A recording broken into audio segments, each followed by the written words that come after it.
In fact, only 3 components are needed to avoid fires. Here you see the schematic diagram of the flame monitor. I'm going into full details about how this circuit is made and how it works. Let's first introduce the infrared receiver, 8050 transistor and buzzer in the circuit. Let's take a look at the working mechanism of the infrared receiver. This is an infrared receiver of model MHL34PT03BRT. Its maximum reverse voltage is 30 volts. Generates 100 nanoamps of current without infrared light. Its work, if we plug this infrared receiver into a power supply of less than 30 volts, as the infrared light from the flame approaches, the current will gradually increase from 100 nanoamps. Let's go back into the circuit. When there is no fire, the current generated by this infrared receiver not enough and will not pass through the transistor, so buzzer will not activate.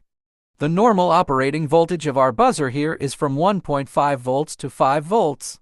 Devices with a maximum current equal to 30 milliamperes. When a flame is created, the current generated by the infrared receiver will increase. This transistor increases due to the active inflow of current.